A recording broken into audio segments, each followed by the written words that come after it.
नमस्ते बच्चों। आज हम शुरू कर रहे पाठ दूसरा, न्याय की कुर्सी। न्याय की कुर्सी का मतलब होता है कि वो ऐसी कुर्सी है जहाँ पर बैठकर न्याय किया जाता है, इसलिए उसका नाम है न्याय की कुर्सी। एक कहानी है जिसे समझते हैं।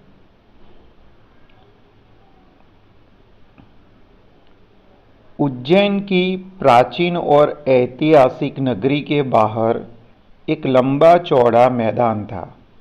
उज्जैन शहर का नाम है। कहाँ पर है? मध्य प्रदेश में आया है, जिसमें बहुत सारे मंदिर है और उज्जैन को कहा जाता है मंदिरों की नगरी। तो उज्जैन में प्राचीन समय की बात है, बहुत समय पहले। ऐतिहासिक नगरी का मतलब है कि जिसका कोई इतिहास हो, उसे ऐतिहासिक नगरी कहा जाता है। तो यहाँ वहाँ टीले थे। टीले का मतलब है कि छोटा सा पहाड़, मिट्टी से बना हुआ छोटा सा ऊंचा पहाड़, जिसे टीले कहते हैं। एक दिन लड़कों का एक झुंड वहां खेल रहा था। एक लड़का कुत्ता भागता एक टीले पर चढ़ गया। कुछ बच्चे वहां खेलने आए थे, जिसमें से एक थोड़ा शरारती बच्चा होगा, वो टीले पर चढ़ गया। अचानक वह ठोकर खाकर गिर पड़ा। वहां पर उसको किसी चीज के साथ ठोकर लग गई होगी, तो वो गिर गया। उसने इधर उधर देखा कि किस चीज से ठोकर लगी है। उसको एक बड़े चिकने पत्थर के अलावा और कुछ नहीं दिखा। उसको वहां पर कुछ दिखा नहीं, सिर्फ एक पत्थर दिखा। और वो पत्थर कैसा था? चिकना था। चिकने पत्थर से हम लिपस जाते हैं। तो वह उठकर गया और अपने मित्रों को बुलाकर वह शिला के पास ले आया। अपने सारे दोस्तों को बुलाकर ले आया और उनको शिला दिखाई। शिला का मतलब होता है पत्थर। कौन सा पत्थर? वही जो चिकना पत्थर था, वही। फिर शान से उस पर बैठकर बोला, यह सिंहासन है मेरा, मैं राजा हूं और तुम सब मेरे दरबारी। वही बच्चा जो गिर गया था, वो बच्चा अपने दोस्तों को बुलाकर लाया और उस सिंहासन पर बैठ गया। मतलब वो बैठने का कोई पत्थर जैसा था। उसका पिक्चर आप देखो, उसका चित्र नीचे बना हुआ है, कैसा पत्थर है। तो कुर्सी जैसा ही दिख रहा है। उसके सारे दोस्त वहां पे बैठ गए, उसके आसपास खड़े हो गए और उस बच्चे ने अपने आप को राजा घोषित कर लिया कि मैं राजा हूं और तुम सब मेरे दरबारी। तुम अपनी अपनी फरियाद लेकर आओ, फिर मैं उसका फैसला करूंगा। तुम लोग अपनी अपनी फरियाद मतलब कंप्लेन लेकर आओ और मैं उसका क्या करूंगा? फैसला मतलब निर्णय करूंगा, न्याय दूंगा। हमारे लेसन का नाम क्या है? न्याय की कुर्सी। तो ये पत्थर जो है वो कुर्सी है। तो इसी से जुड़ा हुआ हमारा पाठ है। चलिए आगे देखिए। दूसरे लड़कों को यह खेल पसंद आया। बच्चे खेलने लगे। वे एक एक करते आते और कोई काल्पनिक फरियाद सुनाते। काल्पनिक मतलब दिमाग से बनाई हुई, कल्पना से बनाई हुई, कि इसने मुझे पहले मारा था, फिर मैंने उसको मारा, इसने मेरी वाटर बॉटल तोड़ दी। जैसे आप लोग बच्चे छोटी छोटी कंप्लेन लेकर टीचर के पास आते हो, वैसे ही ये बच्चे काल्पनिक फरियाद लेकर आए। फिर गवाह बुलाए जाते। गवाह का मतलब होता है कि जब ये वारदात हुई, जब ये घटना हुई, तब उसको किसने देखा था। जिसने ये पूरी घटना देखी है उसे बोलते हैं गवाह। क्या बोलते हैं? गवाह। गवाह को बुलाया जाता था, उसकी गवाही ली जाती थी, उसकी गवाही सुनते थे। कौन सुनता था? वो छोटा सा बच्चा। उसके बाद राजा बना हुआ लड़का उनसे सवाल भी करता था, देखो, और अपना फैसला सुनाता। तो ये बच्चे खेल रहे थे। क्या खेल रहे थे? राजा, दरबारी और प्रजा का खेल खेल रहे थे। कुछ बच्चे जो थे वो काल्पनिक अपनी कोई भी घटना बताते थे, फरियाद लेकर आते थे, और जो छोटा बच्चा राजा बना है वो सब कुछ सुनता था, गवाही भी सुनता था और सुनकर अच्छा फैसला देता था। इस खेल में उनको बहुत आनंद आया। इस खेल में उनको इतना आनंद आया कि वे रोज ही यह खेल खेलने लगे, रोज खेलने लगे। शिकायतें सुनी जाती, अपराधी पेश किए जाते। अपराधी मतलब जिसने अपराध किया है, गुनाह किया है, उसको वहां पे बुलाया जाता। बयान लिए जाते। बयान मतलब स्टेटमेंट कि कौन क्या बोला, कैसे हुआ। फिर शिला पर बैठा हुआ लड़का अपना फैसला सुनाता और उसके बाद वो छोटा सा बच्चा अपना फैसला सुनाता था। बात इधर उधर फैलने लगी। लोग लड़के की न्याय बुद्धि की चर्चा करने लगे और कहने लगे कि अवश्य ही उस लड़के में कोई दैवी शक्ति है। ये बच्चे जो खेल रहे थे उसकी बात धीरे धीरे गांव में सभी लोगों को पता चलने लगी। और बच्चे की कौन सी बुद्धि है? देखो, न्याय बुद्धि। बच्चा बहुत ही बढ़िया फैसला लेता था, ऐसा फैसला लेता था जो सबको पसंद आता था। मतलब उसको कहते हैं न्याय करना। उसकी न्याय बुद्धि की चर्चा सभी जगह होने लगी और सब लोगों ने क्या बोला कि लड़के में कोई दैवी शक्ति है, मतलब कोई अलग तरह की उसके अंदर सुपर सेंस है। अब देखिए आगे क्या होता है। एक दिन दो किसानों के बीच जमीन को लेकर झगड़ा उठ खड़ा हुआ। मामला गंभीर था। टीले वाले लड़के की इतनी चर्चा थी कि वे राजा के दरबार में जाने के बजाय उसी के पास गए और उसको अपने झगड़े के बारे में बताया। मतलब क्या हुआ कि ये जो दो किसान थे उनका झगड़ा हुआ था। किस बारे में? जमीन को लेकर। अब वो ओरिजिनल राजा के पास नहीं गए। उनके गांव में उज्जैन नगरी में राजा भी था, लेकिन वो ओरिजिनल राजा के पास नहीं गए, लेकिन टीले वाले लड़के के पास आए, क्योंकि टीले वाले लड़के की बहुत ही चर्चा हो रही थी कि ये बच्चा जो न्याय करेगा वो सही न्याय होगा। तो वो दोनों किसान यहां आ गए। आगे देखिए क्या होता है। लड़के ने बड़ी गंभीरता से दोनों किसानों के बयान सुने, दोनों को सुना। उसके बाद उसने जो फैसला दिया उसे सुनकर वे दंग रह गए। दंग रह जाना मतलब चकित रह जाना, आश्चर्य में हो जाना कि अरे वाह, क्या फैसला दिया है, एकदम सही। उस दिन के बाद से तो नगर के सभी लोग अपनी फरियाद लेकर यहीं आने लगे। यही मतलब बच्चे के पास आने लगे। राजा के दरबार में कोई न जाता और ऐसा कभी नहीं हुआ कि लड़के के फैसले से उन्हें संतोष न हुआ हो। मतलब लड़के का जो फैसला था वो गांव के सभी लोगों को पसंद आता था, सभी लोगों को सेटिस्फैक्शन मिलता था कि नहीं, ये निर्णय जो लिया है ये न्याय एकदम सही है। धीरे धीरे यह बात राजा के कानों तक पहुंची। उसको बहुत क्रोध आया।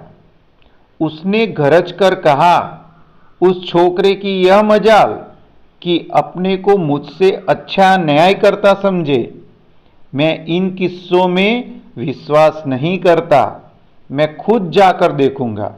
राजा ने क्या कहा, अरे रे रे, ऐसा हो ही नहीं सकता, मैं खुद जाऊंगा, देखूंगा। और वो इतना छोटा सा बच्चा है, वो क्या समझता है अपने आप को कि वो राजा बन गया है। राजा गरज कर बोला, गरजना मतलब बहुत ही गुस्से में आकर बोला। अब राजा खुद वहां जाएगा। ऐसा कहकर राजा अपने लाव लश्कर के साथ उस मैदान में पहुंचा जहां लड़का अपना प्रिय खेल खेल रहे थे। सभी लड़के अपना प्रिय खेल खेल रहे थे। वहां पे कौन आ गया? राजा आ गया। राजा के साथ बहुत सारा सैनिक लश्कर आ गया वहां पे। बड़ी देर तक राजा उनका खेल देखता रहा। वह स्तंभित रह गया। उसने अपने मंत्री से कहा, लड़का सचमुच बहुत बुद्धिमान है।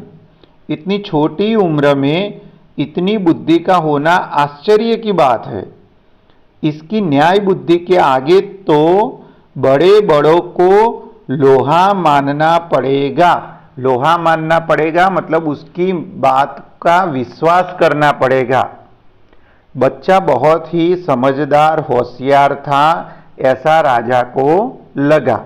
राजा ने क्या बोला कि लड़का तो बहुत ही बुद्धिमान है, इतना बढ़िया न्याय देता है, मुझे तो ये बात यकीन ही नहीं हो रहा।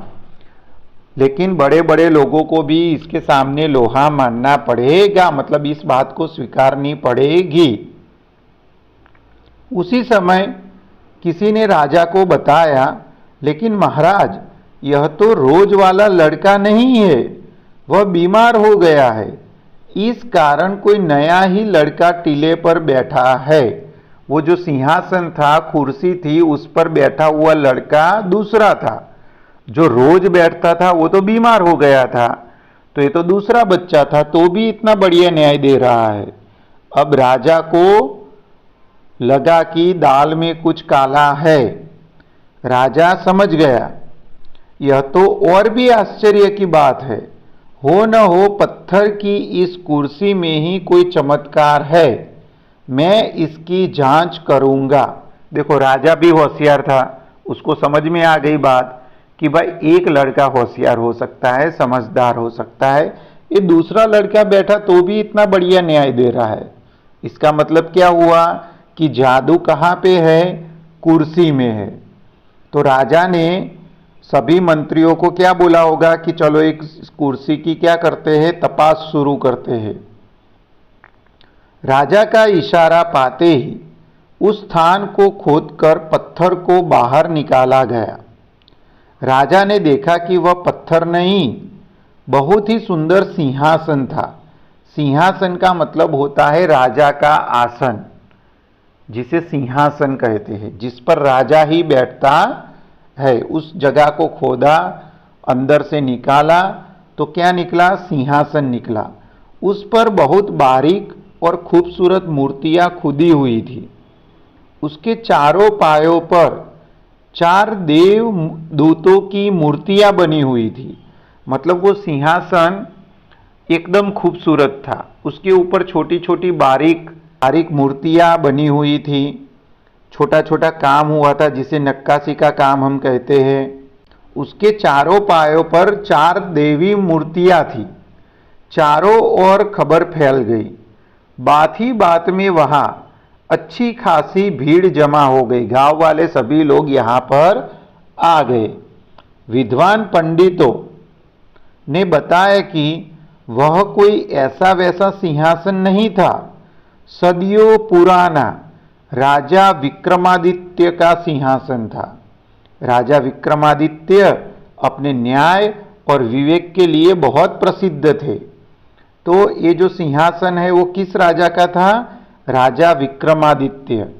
उज्जैन जो नगरी है, उस नगरी के बहुत सदियों पहले का राजा है ये राजा विक्रमादित्य। आप अगर उज्जैन घूमने जाओ तो राजा विक्रमादित्य के महल, उनकी गुफा और बहुत सारी पौराणिक चीज़ें हैं वहाँ देखने के लिए, तो वो सब आपको देखने को मिलेगी। और उनका न्याय करने का जो तरीका था वो बहुत ही सुंदर था, और ये सिंहासन भी उनका ही था। राजा ने आज्ञा दी कि सिंहासन को ले जाकर राज दरबार में रख दिया जाए। उसने कहा, मैं इस पर बैठकर अपनी प्रजा की फरियाद सुनूंगा और उनका फैसला करूंगा। अगले दिन राजा दरबार में आया और सीधे उस सिंहासन की ओर बढ़ा।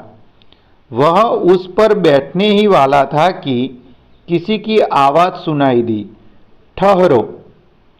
सिंहासन कहाँ ले गए? राजा के दरबार में, और उस पर राजा ने सोचा कि अब मैं बैठूंगा और राजा वहां बैठकर गांव के सभी लोगों की फरियाद सुनेगा और अच्छे से न्याय करेगा।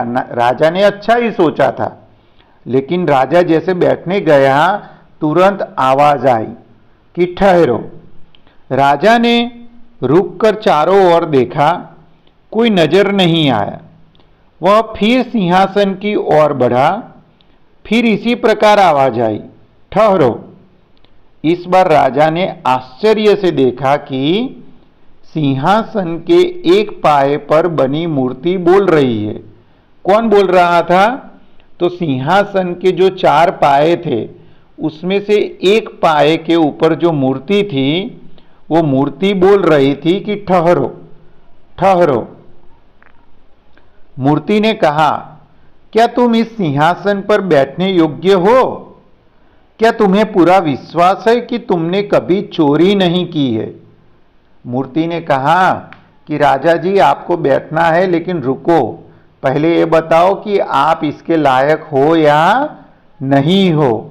आपने कभी कोई चोरी की है? राजा ने लज्जा से सर झुका लिया। लज्जा से मतलब शर्म से राजा ने अपना सर नीचे कर लिया। यह सच है कि हाल में ही मैंने अपने एक दरबारी की जमीन पर कब्जा कर लिया था, क्योंकि मैं उससे नाराज हो गया था। मतलब राजा ने किसी दरबारी की जमीन ले ली थी, हड़प ली थी, उस पर कब्जा कर लिया था। वो एक तरह की चोरी हुई, जो हक में नहीं है और वो चीज हम किसी की ले लेते हैं, उसे क्या कहते हैं? चोरी। तो चोरी करना एक पाप है, चोरी करनी चाहिए नहीं। तो राजा इसके लायक था नहीं। अब क्या होता है देखो, राजा ने लेकिन सच बोला। सच बोलना भी एक बड़ी बात है। तब तो तुम इसके योग्य नहीं हो। मूर्ति ने कहा, तुमको 3 दिन तक प्रायश्चित करना होगा। प्रायश्चित का मतलब होता है कि अपनी गलती को मानना, सुधारना, स्वीकारना, उसे बोलते हैं प्रायश्चित करना होगा। यह कहकर मूर्ति अपने पंख फैलाकर आकाश में उड़ गई। मूर्ति आकाश में उड़ गई। राजा ने 3 दिन तक उपवास किया और प्रार्थना की।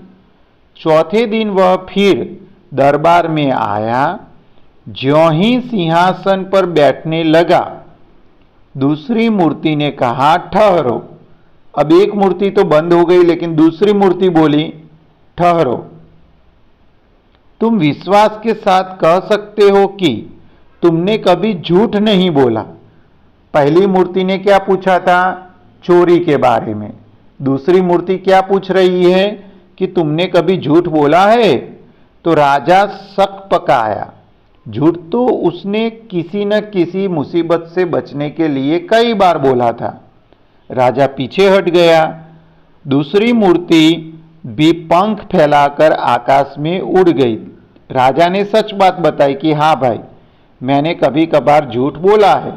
जब कोई मुसीबत आ जाती है तो राजा को झूठ बोलना पड़ता था, लेकिन झूठ बोलना भी अच्छी बात नहीं है। तो ये मूर्ति अपना पूरा सिंहासन लेकर आकाश में उड़ गई।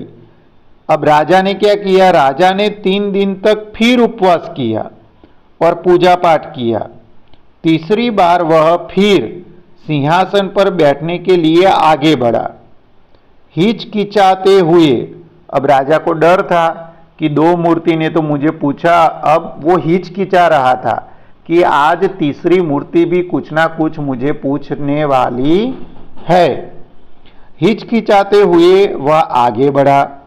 वह बैठने ही वाला था कि तीसरी मूर्ति ने पूछा, बैठने के पहले यह बताओ कि क्या तुमने कभी किसी को चोट नहीं पहुंचाई है? चोट पहुंचाना मतलब कि किसी का दिल दुखाना। क्या तुमने किसी का दिल दुखाया है? किसी के साथ कोई गलत काम किया हो ताकि उसको दुख लगा हो? राजा पीछे हट गया। तीसरी मूर्ति भी अपने पंख फैलाकर उड़ गई। फिर 3 दिन तक उपवास और प्रार्थना करने के बाद राजा सिंहासन की ओर बढ़ा। उसके पैर लड़खड़ा गए। चौथी मूर्ति ने कहा, ठहरो। जो लड़के इस सिंहासन पर बैठते थे वे भोले भाले थे।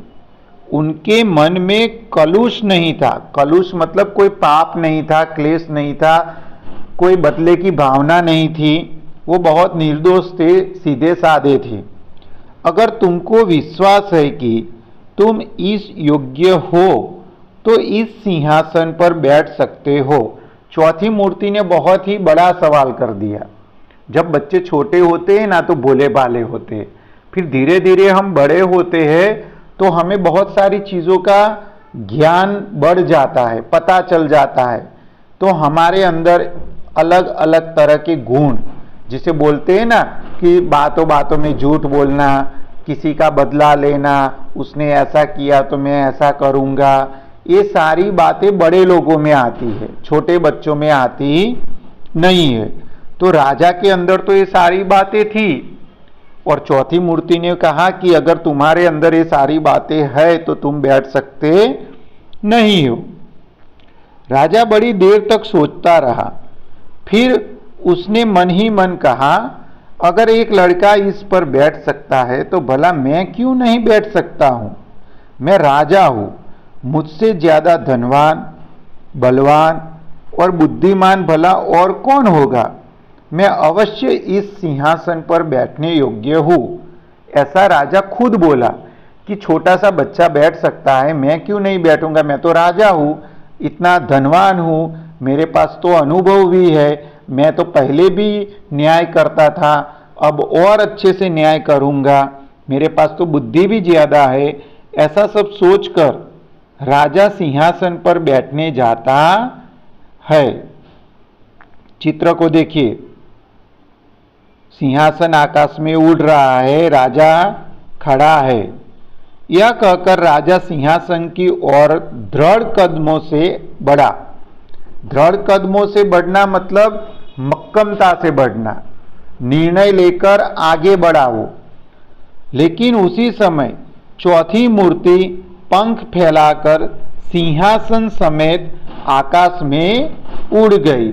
लेकिन चौथी मूर्ति कहाँ उड़ गई? आकाश में उड़ गई। तो ये पूरी कहानी जो है वो कहाँ से ली गई है? राष्ट्रीय पुस्तक न्याय से प्रकाशित स्वर्ग की सैर तथा अन्य कहानियां पुस्तक से साभार। और ये किसने लिखी है? लीलावती भागवत। तो आपको यह पाठ कैसा लगा? अच्छा लगा हो तो लाइक कीजिए, चैनल को सब्सक्राइब कीजिए। धन्यवाद।